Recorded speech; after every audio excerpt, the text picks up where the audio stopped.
വയനാട് കൽപ്പറ്റ സ്വദേശി ഷാരോണിന്റെ സ്റ്റാർട്ടപ്പ് ഇനി വിമാനത്താവളങ്ങളിലെ ലഗേജ് നീക്കം റോബോട്ടിലൂടെ നിയന്ത്രിക്കും.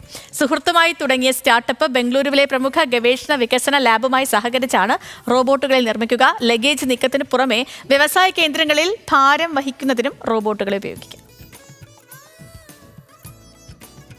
പഞ്ചാബ് ലൗലി പ്രൊഫഷണൽ യൂണിവേഴ്സിറ്റിയിലെ ബിടെക് വിദ്യാർത്ഥിയും വയനാട് സ്വദേശിയുമായ ഷാരോൺ രാജസ്ഥാൻ സ്വദേശിനിയായ കാജൽ മീണയുമായി ചേർന്നാണ് കഴിഞ്ഞ വർഷം സ്റ്റാർട്ടപ്പ് ആരംഭിച്ചത്. എയർപോർട്ടുകളിൽ ലഗേജ് നീക്കത്തിനും വ്യവസായ കേന്ദ്രങ്ങളിൽ ഭാരം വഹിക്കുന്നതിനുമുള്ള റോബോട്ടുകളാണ് നിർമ്മിക്കുന്നത്. ബംഗളൂരുവിലെ പ്രമുഖ ഗവേഷണ വികസന ലാബുമായി സഹകരിച്ചാണ് റോബോട്ടുകളുടെ ഉൽപ്പാദനം. ആദ്യഘട്ടത്തിൽ ആർട്ടിഫിഷ്യൽ ഇന്റലിജൻസ് റോബോട്ടും സ്മാർട്ട് വേസ്റ്റ് ബിന്നും നിർമ്മിക്കും. ഇതിന്റെ നിർമ്മാണം അടുത്ത മാസം ആരംഭിക്കും. നിർമ്മിത ബുദ്ധിയുടെയും മിഷൻ ലേണിംഗിന്റെയും സാങ്കേതിക വൈവിധ്യങ്ങൾ ഏകോപിപ്പിച്ചാണ് പുതിയ റോബോട്ടുകൾ നിർമ്മിക്കുകയെന്ന് മെക്കനോവെബ് ഫൗണ്ടറും സിഇഒയുമായ ഷാരോൺ പറഞ്ഞു.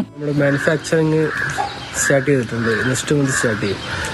ഫാബ് ലാബ്സ് എന്ന് പറയുന്നൊരു കമ്പനിയാണ് നമ്മുടെ മാനുഫാക്ചറിങ് ചെയ്യുന്നത്. നമ്മൾ ഇൻഡസ്ട്രിയൽ ആയിട്ടുള്ള റോബോട്ട്സും കൊടുക്കുന്നുണ്ട്, അതുപോലെ ഹോം ആപ്ലിക്കേഷനുള്ള റോബോട്ട്സും കൊടുക്കുന്നുണ്ട്. ഇൻഡസ്ട്രിയലായിട്ട് വരുമ്പോൾ നമുക്ക് ഈ എയർപോർട്ടുകളിലൊക്കെ ലഗേജ് കൊണ്ടുപോകാൻ പറ്റുന്ന റോബോട്ട്സ്, അതുപോലെ പല ഇൻഡസ്ട്രിയിൽ യൂസ് ചെയ്യാൻ പറ്റുന്ന പല ടൈപ്പ് റോബോട്ട്സ് നമുക്ക് വെക്കാൻ കഴിയും. അതുപോലെ നമ്മുടെ ഐഡന്റിറ്റി ആയിട്ടൊരു പ്രൊഡക്റ്റ് വരുന്നുണ്ട്, എ ജനറേറ്റഡ് ആയിട്ടുള്ള റോബോട്ട്. അത് നമ്മുടെ ഐഡന്റിറ്റി പ്രൊഡക്റ്റ് നമ്മൾ നിലവിൽ മാർക്കറ്റിൽ സെല്ല് ചെയ്യാൻ ഉദ്ദേശിക്കുന്നില്ല. അത് ഫീച്ചറിസ്റ്റിക് ആയിട്ട് നമ്മൾ ഡെവലപ്പ് ചെയ്തെടുക്കാൻ വേണ്ടി പോകുന്നു.